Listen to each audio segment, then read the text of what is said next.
Salut à toi! Il peut nous arriver parfois, suite à un entraînement ou simplement en se levant le matin, d'avoir comme une sensation de blocage. Ce blocage peut par exemple se localiser au niveau de la nuque, du dos ou encore des hanches, et dans de nombreux cas, il peut être vraiment très handicapant. D'autres fois, la limitation sera moins importante, au point qu'on ne pourrait pas toujours s'en rendre compte. Cependant, avec le temps, on va accumuler de plus en plus de petites restrictions, que le corps va toujours chercher à compenser. Le problème, c'est qu'à force de compenser, notre fonctionnement général s'altère à chaque fois. Un déséquilibre en entraîne un autre, ce qui va progressivement entraîner une perte de force, des blessures, etc. Il y a parfois une solution relativement simple à ce genre de problème, c'est de régulièrement consulter un ostéopathe. C'est pourquoi dans cette vidéo, j'ai décidé de t'emmener avec moi chez mon ostéo. Ce sera une vraie séance avec des manipulations réelles afin de te faire comprendre ce qui se passe. Tu pourras entre autres comprendre ce qui se passe lorsque l'ostéo fait craquer. Il y a d'ailleurs eu récemment beaucoup de vidéos relativement impressionnantes d'Américains qui faisaient des manœuvres de cracking. Et pour une fois, ce ne sera pas moi qui donnerai les explications. Bon allez, c'est parti. Donc les gars, je vous présente Geoffrey, qui est mon kiné et ostéo depuis déjà quelques années. Bonjour à tous.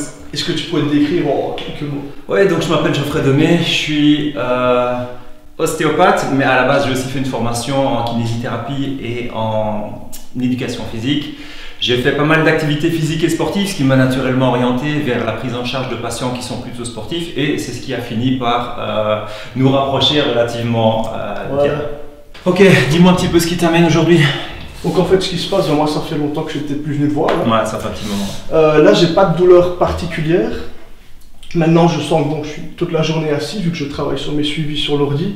Donc j'ai pas mal de petites raideurs au niveau du cou, qui sont pas vraiment handicapantes, mais bon, ça gêne parfois. Puis j'ai repris aussi bon, le squat depuis déjà quelques mois. Et à mon avis, c'est possible que le bassin ait un petit peu bougé avec tout ça, quoi. Donc je sens bien qu'au niveau du bassin, au niveau de la nuque, il y a peut-être des petits décalages. Ok, d'accord. Donc ce que je te propose, moi, puisqu'il n'y a pas de gros problèmes particuliers, c'est qu'on fasse un screening, autrement dit une analyse de l'ensemble du corps. On voit si la mobilité est bonne partout. Tu me confirmes bien qu'il n'y a pas eu de traumatisme, il n'y a pas eu de chute, il n'y a pas eu d'accident? Ça, il n'y a rien du tout. Non, pas de changement, pas de médicaments, rien de spécial. Ok, tout roule. Donc là, on a fait la partie débriefing, on passe à la deuxième partie qui est la partie des tests. Donc décris-nous un petit peu ce qu'on va faire. Ok, donc globalement, je vais tester niveau par niveau la mobilité de tes articulations, histoire de voir s'il y a ce qu'on appelle en ostéo une restriction de mobilité, autrement dit, il y a une raideur qui est installée quelque part, qui éventuellement pourrait être la cause de douleur, mais aussi la cause de diminution de performance. On sait que s'il y a une perte de mobilité, il y aura également une diminution de tes performances dans le cadre de tes entraînements ou dans le cadre de tes compétitions. Donc on va tester tout ça. Ok, parfait. Globalement, je commence par une observation du patient, toujours une observation de face, une observation de dos. J'essaye de repérer un petit peu les différents repères anatomiques. Ce qu'on peut constater là vite fait, qu'il y a une petite différence de hauteur des clavicules, petite différence de hauteur des épaules, ce qui est susceptible de confirmer les petites douleurs dont tu m'as parlé tout à l'heure. Il y a une très légère antéprojection du grille costal côté droit. Au niveau membre inférieur, là comme ça a l'air d'aller. Tu peux me tourner le dos s'il te plaît. Même principe, mais on retrouve cette petite inégalité. Au niveau des séances, moi j'aime toujours bien commencer par le bassin parce que c'est un point central du corps. C'est un point qui est très sollicité, en particulier chez les athlètes qui font du travail de force. Donc, je vais réaliser un test de flexion debout. Ce n'est pas un test qui est parfait. Il est pas mal critiqué dans la littérature, mais c'est toujours intéressant d'avoir plusieurs tests. Donc, j'aime toujours bien de réaliser plusieurs tests qui me permettent de confirmer une seule et même hypothèse. Donc, on va faire un repérage. On va prendre un repère osseux au niveau du bassin. Et je vais te demander de te pencher en avant, comme si tu allais toucher tes pieds. Ouais, ok, tu peux revenir. Et là, on constate, en tout cas selon ce test, qu'il y a une petite raideur au niveau de l'articulation sacro-iliaque droite. J'aime toujours bien faire une petite palpation aussi des épines de la colonne.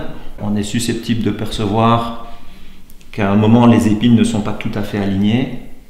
Encore une fois, ce n'est pas un seul test qui va nous permettre de déterminer un problème, mais en tout cas, un problème pourrait être éventuellement confirmé plus tard par d'autres tests. Ici, c'est un petit peu le même principe finalement qu'en position debout. Donc j'ai une observation qui est un tout petit peu différente. Et là, on retrouve à nouveau une petite différence de hauteur au niveau des clavicules. Je réalise ma palpation au niveau de la nuque. Je recherche un petit peu des zones qui pourraient éventuellement être plus sensibles à la palpation. En plus de la palpation, je peux réaliser des tests de mobilité.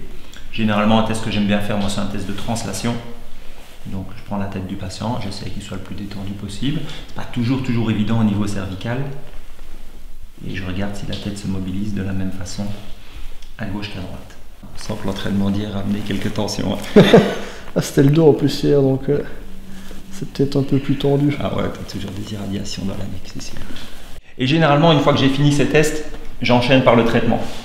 Alors dans le traitement ostéopathique, contrairement à ce qu'on pourrait penser habituellement, il n'y a pas que des techniques de craquement. Il y a toute une partie préparatoire qui va permettre de relâcher le patient. Il faut détendre la musculature avant de pouvoir passer aux techniques de manipulation. Et les techniques de manipulation, elles sont de deux grandes catégories. Soit ce sont les techniques qu'on appelle HVBA, autrement dit les techniques de craquement, soit des techniques douces au cours desquelles on peut ou pas faire participer le patient. Donc il y a quand même vraiment tout un éventail de techniques qu'on a la possibilité d'utiliser en ostéopathie. Donc ici, je fais un petit travail de relâchement musculaire, je fais une traction latérale sur les muscles de la nuque. Ça a tout simplement pour objectif de relâcher la nuque de mon patient.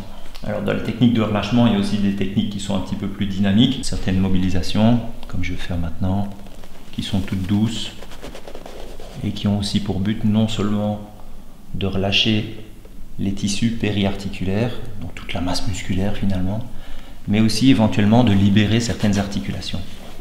Et à la palpation, on sent tout de suite que ça se détend progressivement. Voilà. Ici, il y a une zone de sensibilité. Donc on va réaliser un petit travail de manipulation, mais manipulation en technique douce. Ce qu'on a moins l'habitude de voir à la télé, parce que c'est moins impressionnant que les techniques de craquement.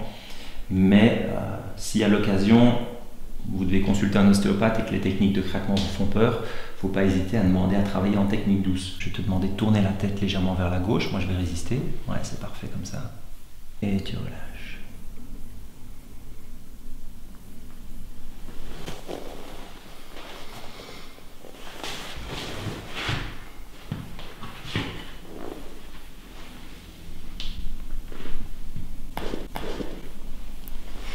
Tu as vu, hein, finalement, le mouvement de manipulation directe, c'est un mouvement de très faible amplitude. Donc en gros, tu prépares la zone, et puis après, tu vas aller chercher un tout petit peu plus d'amplitude que ce que tu avais avant. Hein. Généralement, oui.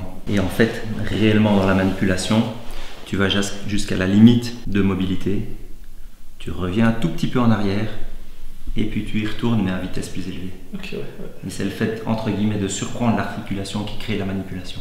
Ok. Mais normalement, quand elle est bien réalisée, tu ne vas pas beaucoup plus loin que la limite à laquelle tu avais déjà été auparavant, quoi. Et du coup, c'est ce qui se passe dans beaucoup de manœuvres de cracking, on va dire, comme on voit sur Internet et tout ça, quoi. C'est ça, exactement. Ok. Tu vas pouvoir croiser les bras comme ceci. Donc là, je vais réaliser une normalisation. Autrement dit, on va débloquer au niveau dorsal. Je te mets légèrement de côté. Je vais prendre mon repère que j'avais pris tout à l'heure. Ouais, c'est sensible à la palpation, hein, souvent. Je place mes appuis, tu peux revenir sur le dos. Je vais te demander d'inspirer et d'expirer profondément. Je vais mettre un peu de pression sur les coudes. Souffle bien. Voilà, qu'elle va bien jusqu'au bout de l'expire. C'est parfait. Je mets un peu de pression. Je sens craquer tout de suite. Ok, on va travailler un tout petit peu sur le bassin aussi, puisque tout à l'heure on avait remarqué qu'il y avait une perte de mobilité. Ça va être le même principe. Je vais faire un petit peu de travail de relâchement musculaire. Et puis après, on fera la manipulation. Dans un premier temps, je mobilise juste un tout petit peu en me servant de ta jambe comme levier. Le fait de mobiliser l'articulation, d'avoir aussi la manipulation, ça va provoquer un effet de relâchement au niveau musculaire, mais ça va aussi avoir un effet neurologique. Donc il y a non seulement un effet neurologique de relâchement musculaire, mais il y a aussi encore un quatrième effet qui est un effet au niveau endocrinien. Donc il y a sécrétion d'hormones qui permettent de détendre la zone. Okay. Et c'est en général ce qu'on perçoit quand on réalise une manipulation de craquement telle que je vais te la faire, où souvent les patients disent « Waouh, ça fait du bien ». Ben, ça c'est typiquement la sécrétion hormonale. Je vais mobiliser un petit peu avec plus d'amplitude.